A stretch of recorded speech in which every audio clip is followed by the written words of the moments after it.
Both asset classes are proven ways to long-term wealth.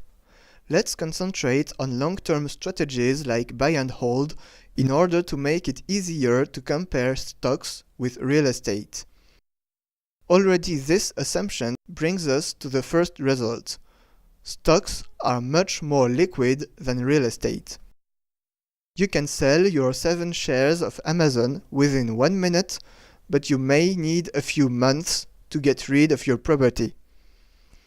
The long-term return before tax of performance indexes like the DAX or the Dow has been higher than the sum rental yield plus inflation over the last decades.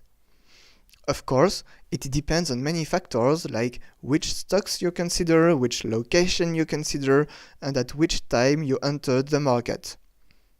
However, this result is easy to understand if you count with a return of around 8% before tax on stocks and 4% return yield and 2 to 3% inflation. But how is it after tax? Of course, it depends on your personal tax rate. But with real estate, you will have more possibilities to avoid tax by reinvesting into your property. For example, you may deduct some repairs or some environmental friendly upgrades. Also, in Germany, after 10 years, you have the possibility to sell your rental property without paying tax on the appreciation. For the house you live in, that time is reduced to 2 years.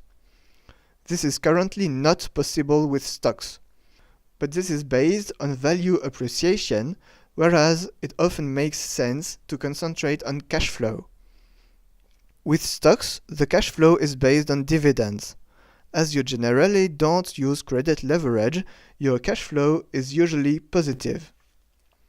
With real estate, however, you need either more equity or high-yield assets to generate positive cash flow from the beginning. So, if you make a mistake with real estate, it may be a headshot because you cannot get out of the mess as easily as with stocks. Recovering from a mistake can be faster in the stock market if you are well diversified.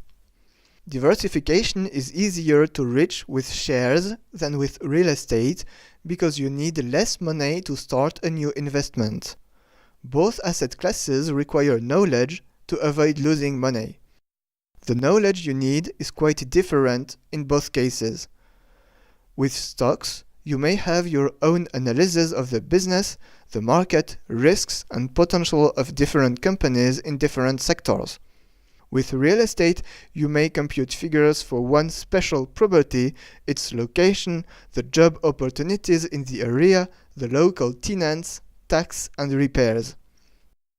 This can become a lot of work, and yes, real estate needs much more work than stocks. That said, both asset classes are not exclusive. Maybe it is a good idea for you to have both real estate and stocks. What do you think about it?